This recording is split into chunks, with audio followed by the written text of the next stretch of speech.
you have staff working in those environments where they have to be using a flashlight to diagnose if there's air outside of the lungs, then you're setting them up for medical legal issues. Nobody wants to put their degree at risk. Nobody wants to sacrifice their careers for delivering substandard care.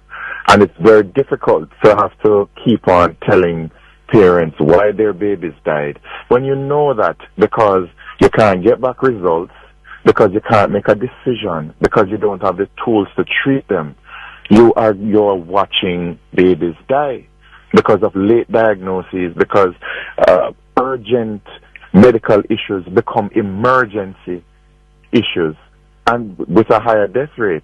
It's not acceptable.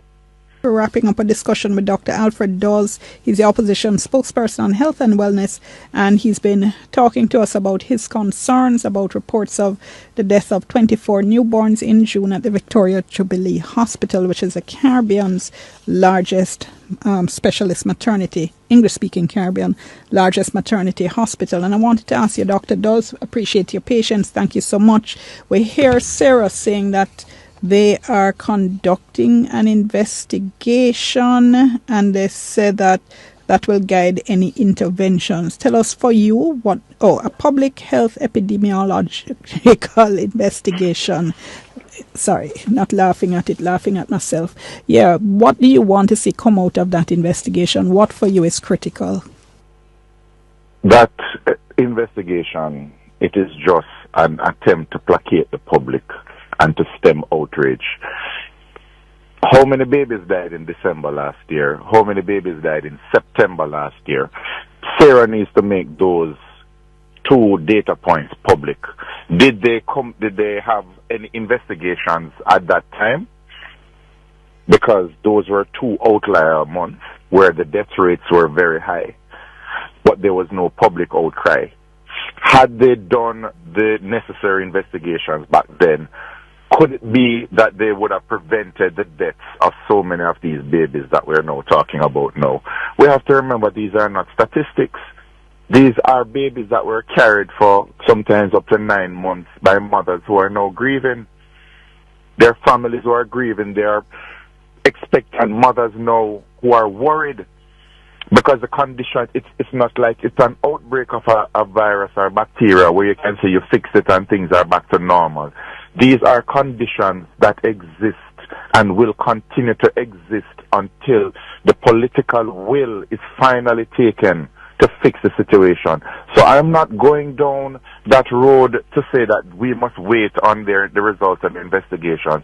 That investigation should have been triggered from last year when they had the issues. We had a dead baby scandal just before the 2020 elections. Questions were tabled in Parliament. The minister had dodged the responses that were required of him. And then we went into an election and everybody forgot about it. And then it was business as usual. Nothing came out of it.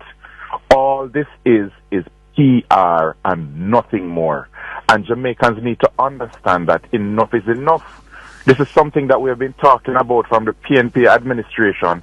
At that time I was called a Labourite, and now they're saying that the same people who were championing my cause back then are the ones now trying to discredit and brush aside and obfuscate the data.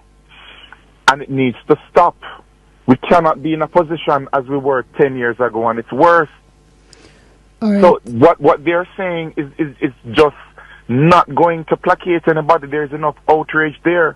And I'm going to ask this question.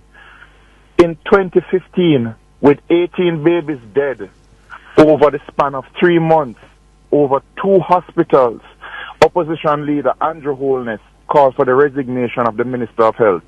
Now we have 24 babies dead over the span of less than a month in one hospital.